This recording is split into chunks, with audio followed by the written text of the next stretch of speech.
in the mornings. And test on the base.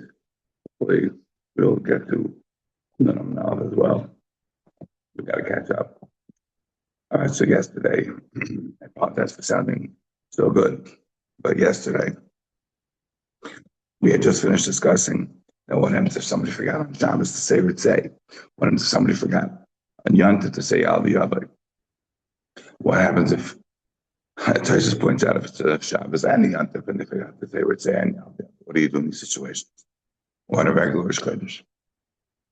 There's a bracha that you say, and each Shabbos has a bracha, Yontif has a bracha, Shosh Chodesh has a bracha, etc. That's what we got to.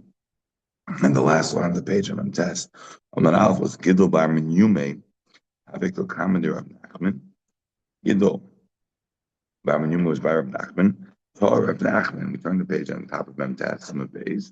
The Hadol Aresha, Rav Nachman forgot to say Ritzay, and he went back to the beginning of benching. And the question is, why is Rav Nachman going back to the beginning of benching? Don't we have this bracha that we say? If we have a bracha that we say, then Rav Nachman should be saying the bracha. He shouldn't be going back to the beginning of benching. So Amalei, so he said back, my time of in Marhachi. So Gidol Bar Yume is asking Rav Nachman, why are you going back to saying the Berachas Hamazon again from the beginning? Say this bracha instead. Amalei Dam Rav Shila Marav. Because Rav Shila Marav said, because they said in the name of Rav that if you forget to say Ritzay, you have to go back to the beginning of benching. Says the Gemara, Amar Barshan. He says, what do you mean? But we said the Rav Huna said the name of Rav that if you make a mistake, you should say Baruch Shenosan. Baruch Shenosan is the special bracha that we're talking about.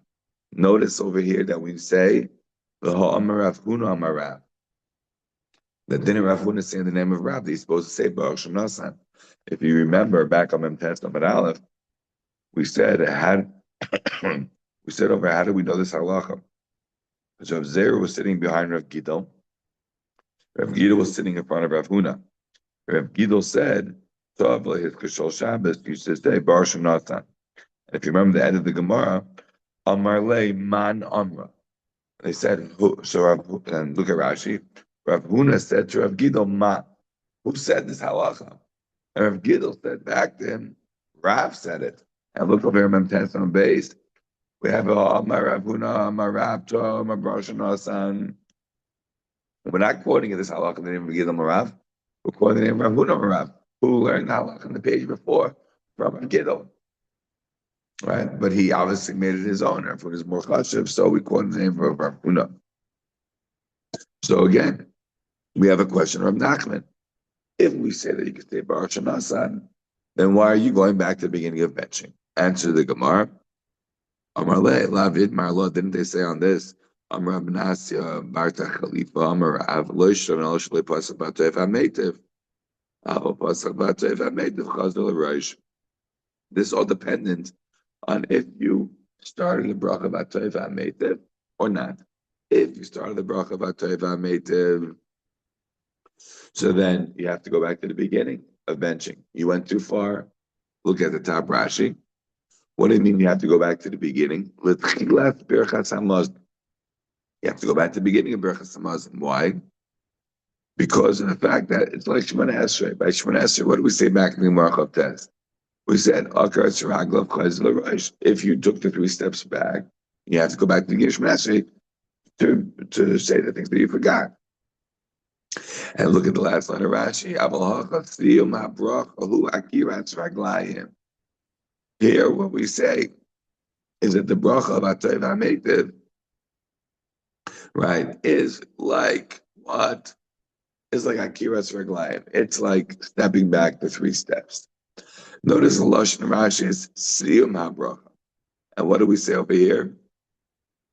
Pasach B'Atayv HaMeitiv. So it sounds like Rashi a little bit different. Right? We're saying it that you simply start Pasach Atayv HaMeitiv, that's enough. And Rashi seems to suggest Siyum HaBracha, which would sound like not the beginning of Atayv HaMeitiv, but what? Finishing Atayv HaMeitiv. Nevertheless, We should point out over here that there is a fundamental machlokes between Rashi, the Rashi, Rabbeinu Yaina, and others. So we see that according to Rashi, what does it mean chayzel rosh? It means go back to the beginning of benching. However, Rabbeinu Yaina disagrees. Rabbeinu Yaina, if you look at Rabbeinu Yaina, where's Rabbeinu Yaina? Rabbeinu Yaina is mine. It's Lamed Vavim Beis in the Daf Berith. Rabbeinu Yaina says ve'ein zen nira. The kevan shadayin lo yisiyim birchas hateva metiv lo maloi lachzor l'rosh. If a person is in the middle of Teva Metiv, why should you go back to the beginning? The Loigar Berchas Teva Metiv. Remember, we said that before somebody takes 3 steps back, if they say Tachanunim, that's still considered like the Davening Shemana Esrei. And since that's still considered like the Davening Shemana Esrei, they don't have to go back. So says Rabbeinu Yaina, the Berchas Teva Metiv is not any worse than saying Tachanunim after Shemana Esrei, where we say Yilu Atzir Me'efi. So we have to, that's our version of Tachanun that we say. Different version on the high holy days, but that's what we normally say. She says, in the middle of saying Tachanun, and what's the problem with that?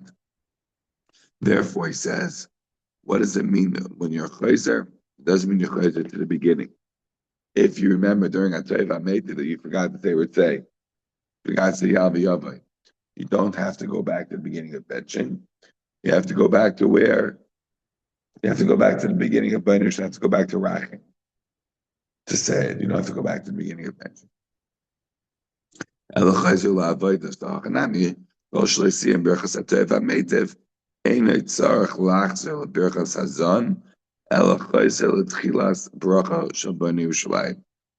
to go back to the beginning of the Bracha of Bani Yerushalayim. You don't only have to go back to what do you call to the Bracha of Rachim, where you would say normally then you say Bnei Yerushalayim.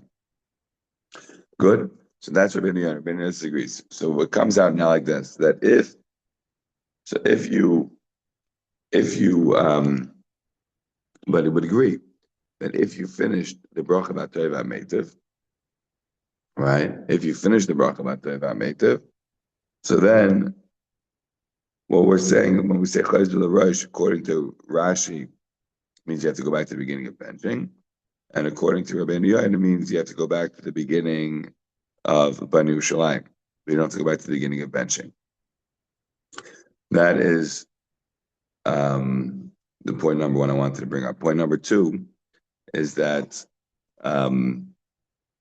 there's a Bir Halacha that says that there brings down this, big sugyo, different Rishonim on different sides of the opinion. It says basically we go with Rashi's approach. That's Chilas Berchas Namaz, and you have to go back to the beginning of benching. Because he says a lot of the, main Rishonim, Rambam, Rashi, Rush, all hold this, it means cause the Rush back to the beginning of benching. And then he says, what we learn out from this is that the Kula Gimel Brachas of benching are Chashivi Kibracha Achas. They're all considered like one bracha. And this teaches us something new. This teaches us a new halacha. That it's not just simply forgetting mitzvah or yalvi yavai. It's not avoiding mitzvah yalvi yavai. If the gimel brachas of berachas hamazon are all one bracha, then do adim b'chol makom shita. Anywhere in benching, if you made a mistake, it's not just avoiding mitzvah. You forgot something else. Congratulations, hisker bris. The Torah of berachas aretz or malchus beis David by Nushalayim. You forgot something in benching. You forgot a line. You have to go back to the beginning of benching. Because the reason that you have to go chayz l'rosh is because all the 3 brachas are considered to be one bracha, berachas hamazon. So whatever you forget in benching, you have to go back to the beginning of berachas hamazon. According to Rabbeinu Yaina, the Rashba and all those disagree. So chayz l'rosh is not a part in the beginning of benching. It's a part in going back to Bnei Yerushalayim. I don't know what they would say about other things, but that is just another takeaway to have. Okay. All right, so where we are in the Gemara now is that Rav Nachman was trying to explain why he went back to the beginning of benching and didn't say Baruch Shanatan. And the Gemara over here has made a distinction. The Baruch Shanatan is true that you say that That's if you didn't yet start Hatayv HaMeitiv. Once you start Hatayv HaMeitiv, then you have to go back to the beginning. So Amar Rav Ivi Bar Avin, Amar Rav Amram, Amar Rav Nachman, Amar Shmuel. So a long list of people, but what do we take out from this? Is Tov Hiska Shorosh Chodesh B'Tfilah. What happens if somebody forgot to say Yal V'Yavai in Shemona Esrei? Matzdirin I say. Then he has to go back. He has to go back to what? He has to go back to the beginning of Shemona Esrei. The Birchas Hamazon, but if he forgot Yal V'Yavai in benching, Ein Matzdirin I say. Then he doesn't have to go back. This is obviously the suggestion what we just said before. I'm going to sum it up. We said that there is a bracha if you forgot Yal V'Yavai by benching, and we weren't sure 100% if you said Simcha in it, if you said a baruch at the end of it, if it was in the name of Rav, we weren't 100% clear, but we 100% said that by Birchas Hamazon there was also a bracha. So what do we mean over here when we say that there's a bracha for Yal V'Yavai?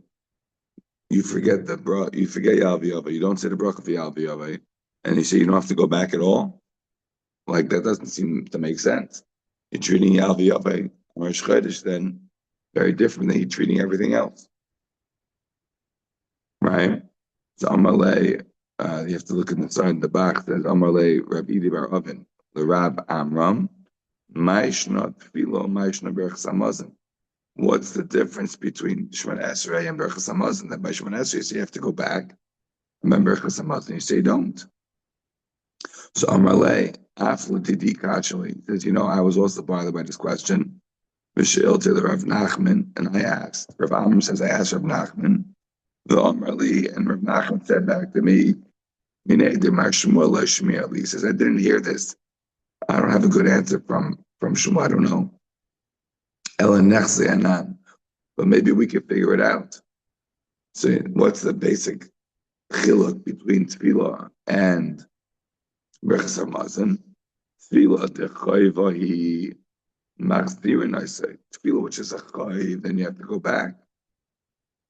Birchas Mizayin adi boy achili boy loy achil ein machzirin, I say. But when it comes to benching, that's not a chayva. Meaning, of course, it's a chayva if you eat, you have to bench. But it's not a chayv to eat. You don't have to eat. You could have chosen not to eat. So therefore, ein machzirin, I say, since you didn't have to eat on Rosh Chodesh, so therefore, if you forgot to say Al V'Yavai, and you didn't make the baruch either, you don't have to go back. And this is, in fact, the halacha. Let's just finish the Gemara. We'll explain that in a second. Elameata says the Gemara. Right? This is speaking like an English person. Right? On Shabbos and Yom Tov, double negative. Right? Where it's not possible not to eat, meaning what? On Shabbos and Yom Tov, where you have to eat, not like Rosh Chodesh. So over there, you're going to say that if you forgot to say Ritzei or Yal V'Yavai, that you must go back. Amalei, and yeah, you do. You must go back. Because like we just said before, that if you forgot, you have to go back to the beginning. I didn't Rav Rav say that you can say Baruch Shanasan. Yes, says the Gemara. Lavid Malon. Didn't we already explain?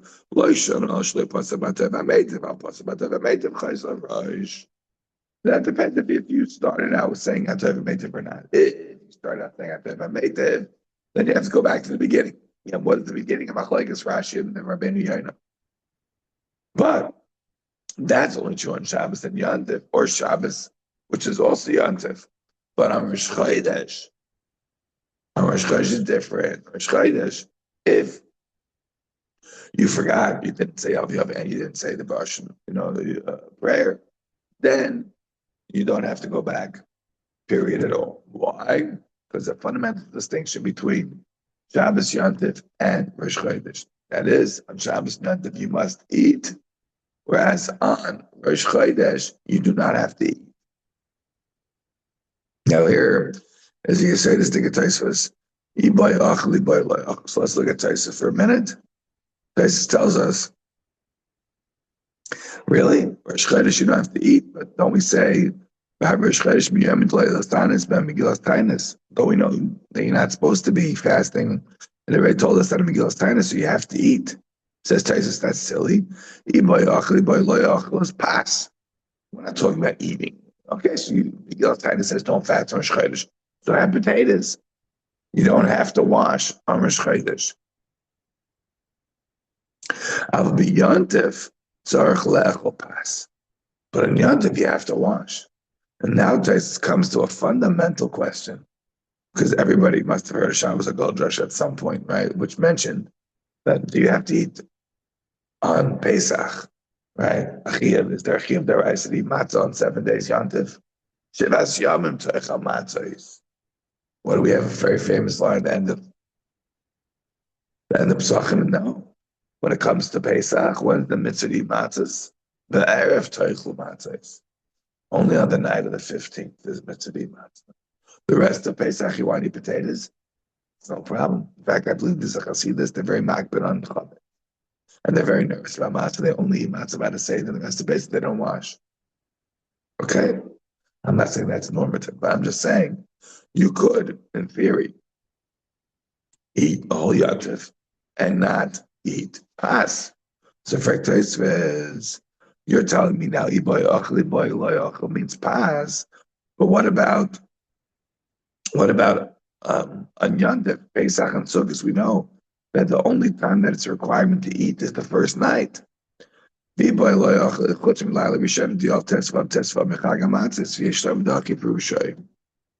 you see clearly you don't have to eat bread the whole Yontif. You only have to eat bread the first night. So therefore, the same thing should apply. Why are you saying that by Shabbos and I'm sorry, by Shabbos and Yontif, you have to go back. If you didn't say about Meitev, you don't have to eat bread. You don't have to eat bread only the first night. So the first night, fine, but the rest of the Yontif, you wouldn't have to. The rest of Pesach and Sukkot, you don't have to eat with washing. And it just says, you don't have to eat in a sukkah, it's true. Right? You don't have to eat things that would require you to eat in a sukkah. You hear the difference? There's a difference between the requirement of eating in a sukkah versus the requirement of eating. That is to say, it is true that the halacha that one must absolutely eat in a sukkah is only on the first night. And the rest of sukkahs, you don't have to sit in the sukkah, you don't have to eat. It's true. But that's only mitzad sukkah. Mitzad sukkah, you don't have to eat. You can sit at home and don't eat at home. But mitzad yantif, that's the sukkah aspect. The yantif aspect, you should be eating on yantif. Oh, if you eat, you end up being in a sukkah, but it's not a sukkah obligation. You're eating on sukkah and washing is not mitzad to sit in the sukkah. It's mitzad of yantif, it's simchas yantif. And Tesis continues and he says, right, so you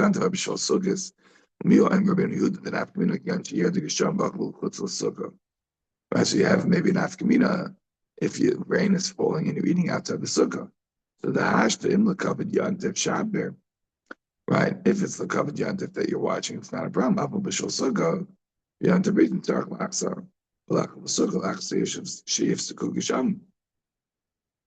But b'shar yam in tzarich. Fine.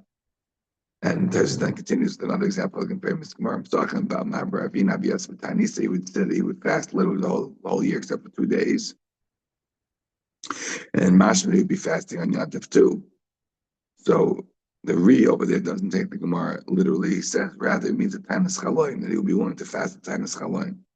B'Shar Taniyas Asr, but other fasts will be Asr too. So in other words, why? Because for Hechlas Yantif you have to eat. So that's what the Gemara means. In other words, don't ask me. So Tesis is coming out as a conclusion that there's a distinction between Yantif and the chiyuv of eating on Yantif and the chiyuv of eating sukkah. The chiyuv of eating on Yantif and the chiyuv of eating matzah. They're not the same. Mitzad Yantif, you should be eating. Mitzad Pesach, you don't have to eat matzah, except for the first night. Mitzad Sukkot, you don't have to wash and eat in the sukkah except for the first night. But mitzad Yantif, you should be eating and washing. So therefore, we could say our din that if you forgot on Shabbos and Yantif to say Yal V'Yavai, that you have to go back. It's not a problem with the fact that you don't have to eat matzah on Pesach. Or it's not a problem you don't have to eat in the sukkah, you don't have to wash.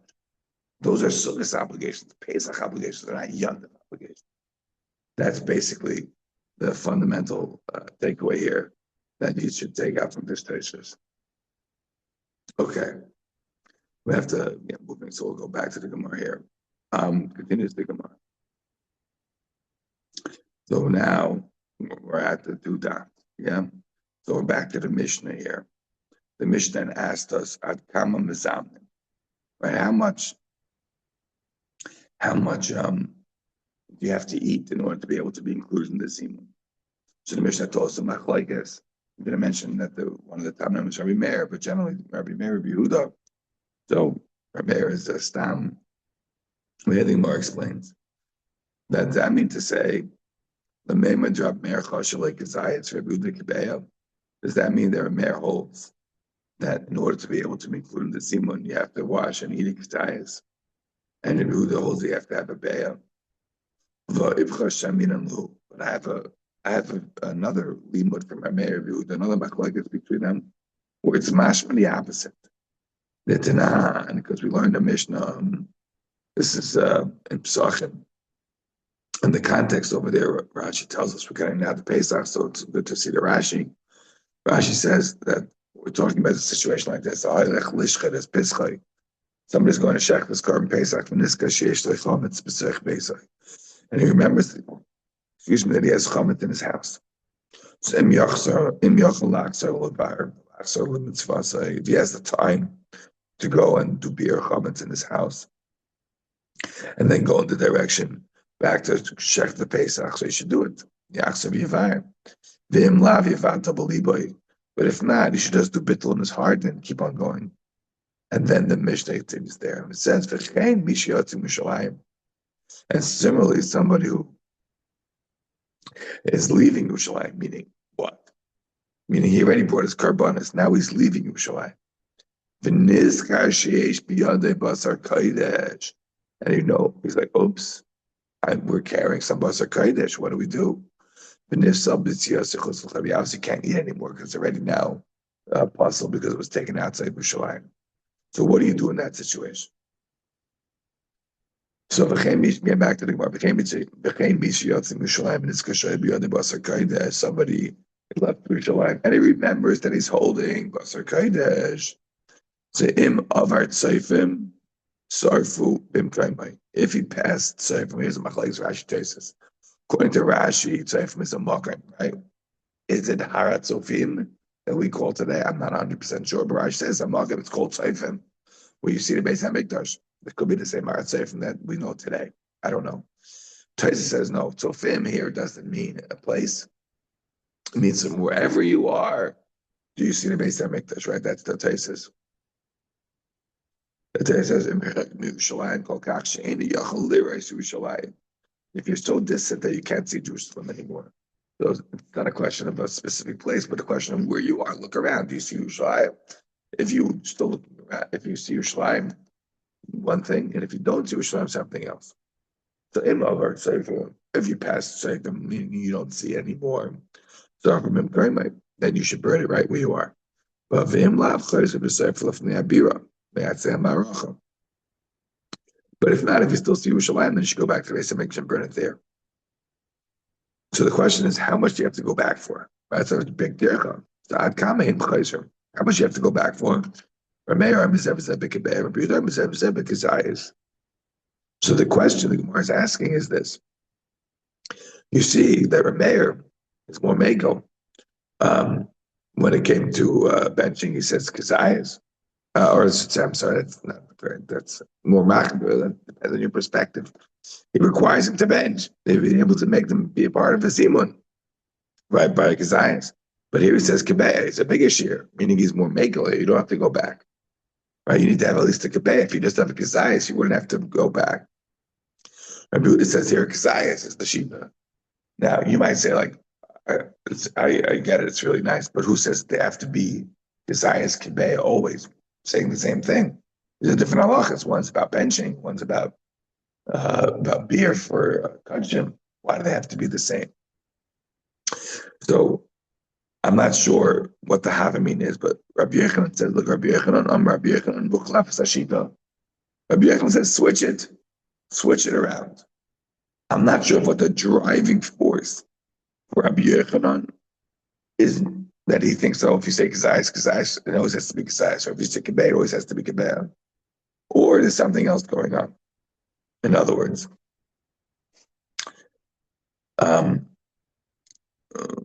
let's first finish and we'll come back to this. So Rabbi Yochanan says, Muchlab Sashita. Rabbi Yochanan says, let's switch the Shitas around, let's make everything work.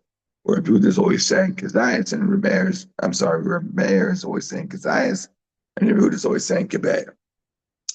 Abai says, no, you don't have to switch it around.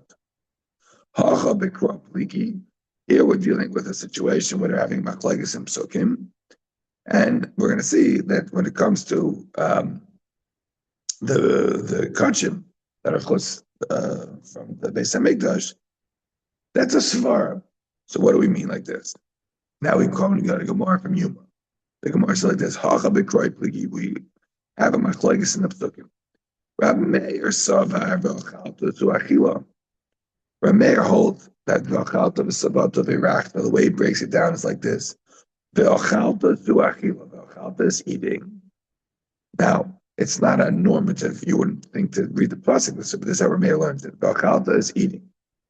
V'savata to shtia, and v'savata is referring to drinking. V'achila b'ktayas, and achila is by ksayas. So therefore, according to Rabbi Meir, if you eat a kazayas, you're able to be included in the team. Rabbi Huda Savar, no. V'achalta v'savata. You got to read it together. Right? That would be the simple reading. V'achalta v'savata v'irachta. Achila sheyesh pasvia. You have to have an achila that has a svia. V'ezuzu kebeya.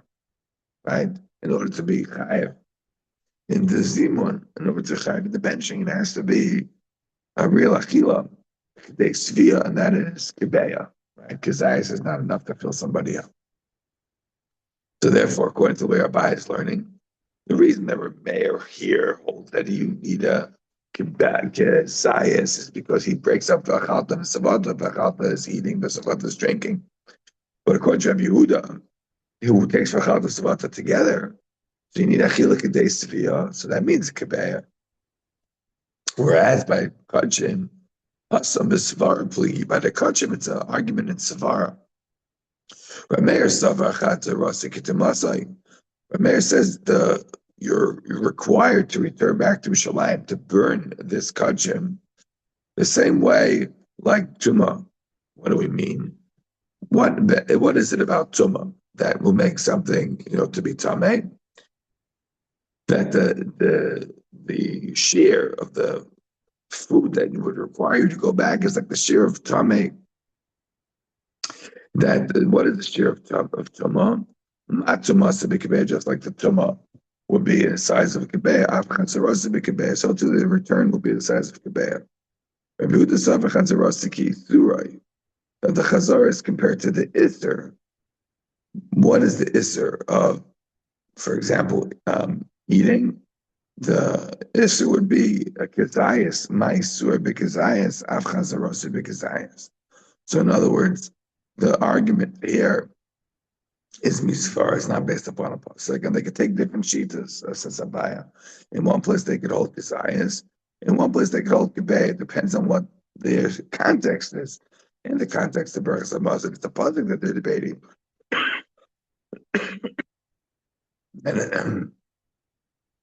And in the context of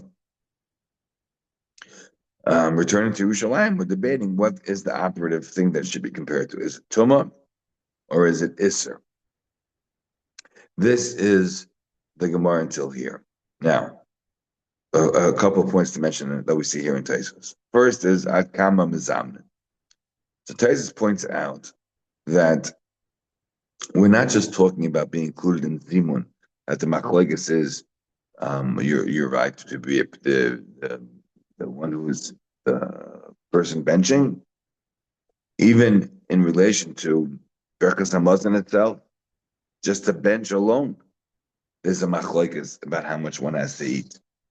So who adin says Berkas Hamazon below Zimun, even if there's no Zimun at all, just the bench, there's a machlokes between them. How much do you have to eat? According to a mayor, you have to eat what? A kazayas, the bench. And according to Rabbi Yehuda, you have to eat a kabeh, the bench. But the Rebusa, we wanted to say even a bigger machlekes is not just to focus on benching, but to focus on the zimun.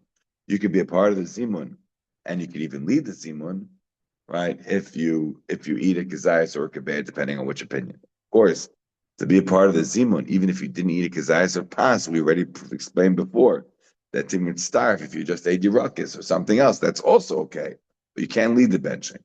So at kama mizamna, we mean, says Tesis, how much do you need? Obviously to bench, but how much do you need to lead the benching, right? To lead the zimun. And that was saying kazayas kabeh. But of course, anything that you would eat, even if it wasn't passed, be able to be included in the zimun, as we already explained before. Again, we had a bit of a debate between 7, 8, 9 was one thing, but what about 6? Does it have to be nicker, not nicker? Fine. Now we have the next thesis that we skipped. We did him over Seif already, so now we have the next thesis of Rabbi Meir Savak. So, in order to understand this thesis, you have to know that fundamentally, when you have a machlekes from Meir Rabbi Yehuda, the Gemara in Erev Memvav, whenever you have machlekes from Meir Rabbi Yehuda, the halach is like Rabbi Yehuda, right? Rabbi Yehuda Rabbi Yossi, the halach is like Rabbi Yossi. Therefore, whenever the machlekes from Meir Rabbi Yossi, the halach is like Rabbi Yossi. That's the Gemara there in Erev. The thesis says that this idea of Rab Meir, v'achalta zu achila, v'achila b'kisayes, v'savata shtiyo, v'ayim dahani cross machta ba'alma. The Re says that these psukim that he's darshaning here, it's an asmachta ba'alma. Dimi da'araisa v'inon tzvia gemura. Says these psukim are just an asmachta. Because midaraisa you need a tzvia gemura. So in other words, what's he making the argument? He's saying it's not a major limud of Rab Meir. It's not like he has a great source in the pasuk. That's machta for his shita. But fundamentally, benching is only kedei sevilla, only after you eat something to be full, all the way through Rabbanan. Remember, we had that already before. Remember, we discussed that already in the Taisus before. Taisus on Memches. Taisus told us. The Taisus told us in the bottom. Taisus talking to Sebetema, very excited, saying Nechayev El Midrabanan. Right, vehechi osi drabanan part of the araisa.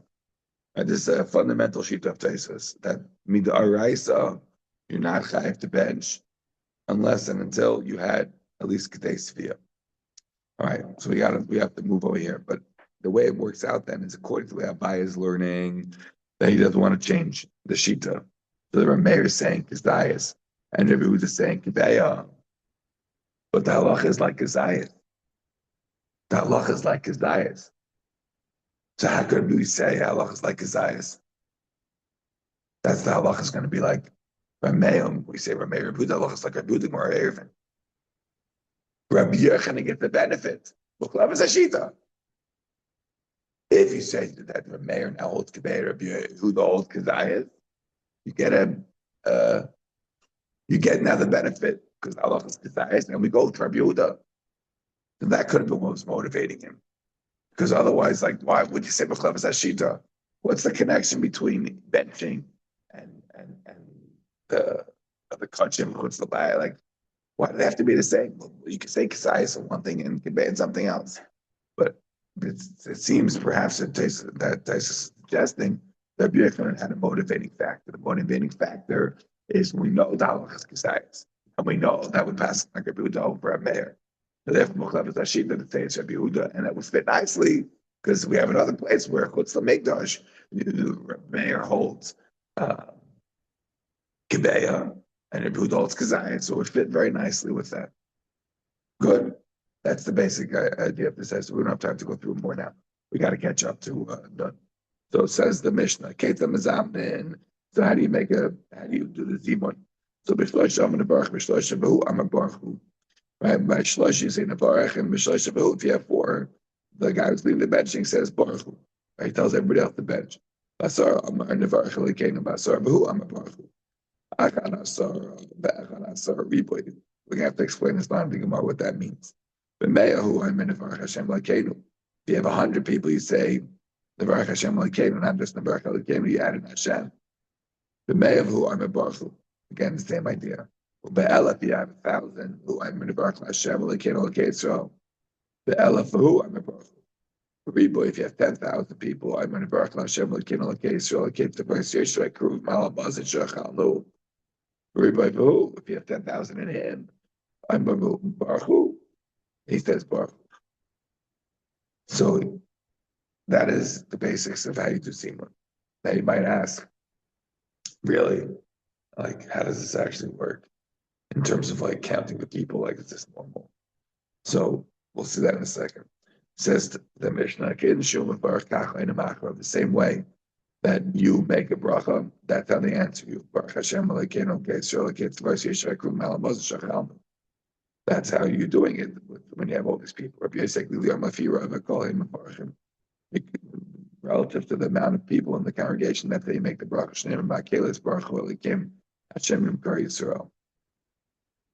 So basically, he agrees. He says based upon the majority, based upon the amount of people there, that's how you make the bracha. Kiva disagrees. Kiva says, what do you see in the shul? You have a lot of people, you have a few people. You always say Baruch. You say the same thing always. We'll get to all that soon. I just wanted to point out one thesis. So Tesis says, well, maybe two things to point out. Two different theses. Tesis in the Baruch Alekenu says that you say,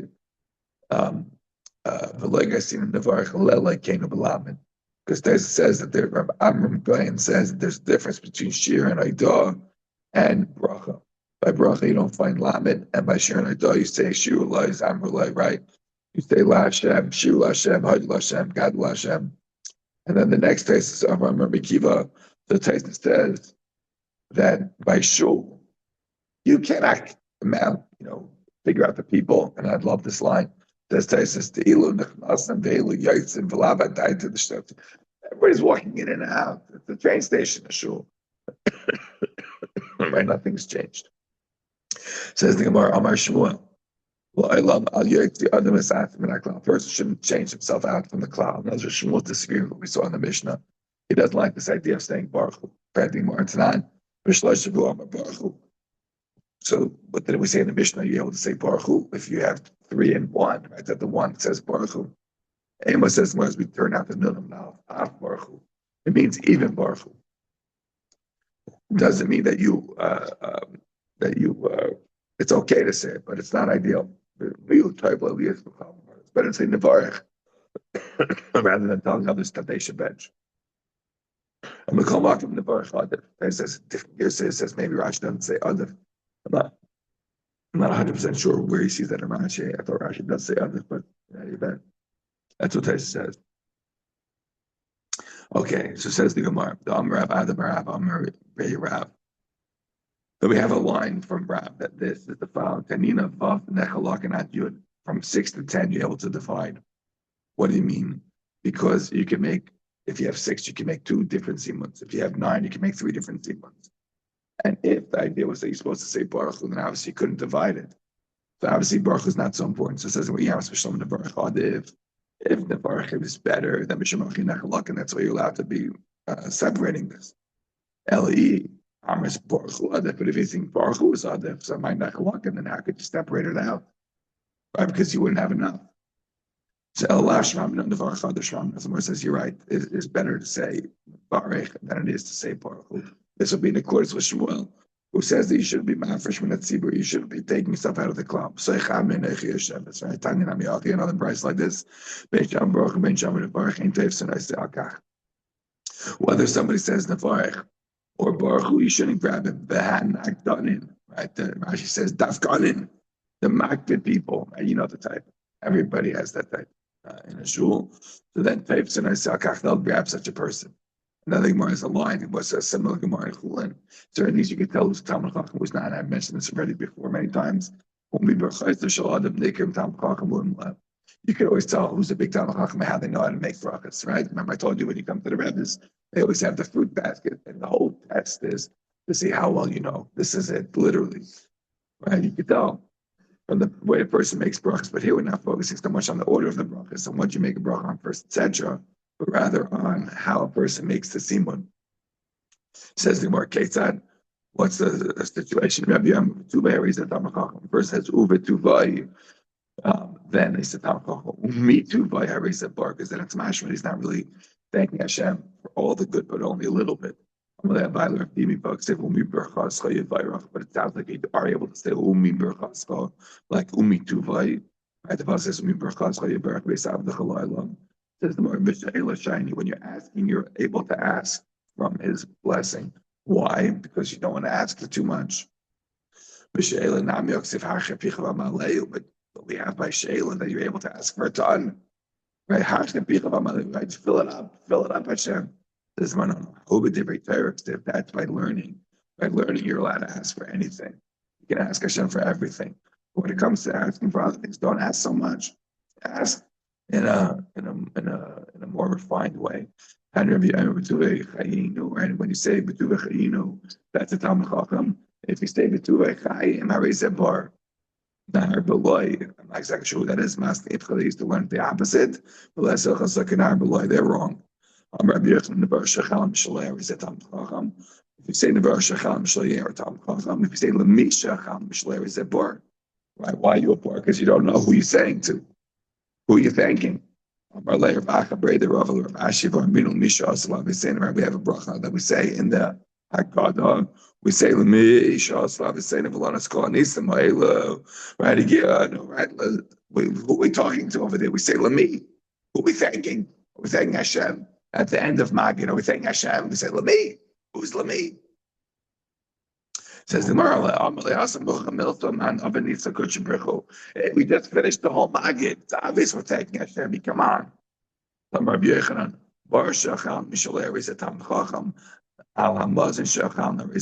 way, Rabbi Yochanan says that when you say Bar Shachal Mishalei, you're Tam Chacham. If you say Bar Chal Hamazon, Shachalnu, Harizeh Bar, right? Then you're a bar because you're not thanking Hashem. Now, Ravuna clarified, the Ravuna Brei Rabbi Shua, Lo Yamor Nel Begimel like Hashem Shemayim.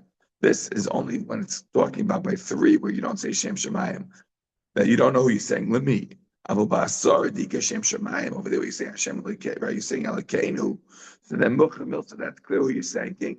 So then you can say Lemi, right? The idea of saying Lamisha Chanu Mishalai Zebar, that wouldn't be true by 10, because by 10 you already said Elokeinu, and it would be true also by 100, etc. Like we learned, whatever you the person makes the bracha, that's how they should answer. Baruch Hashem l'keitz l'keitz v'yisrael kruvim. I'll stop here.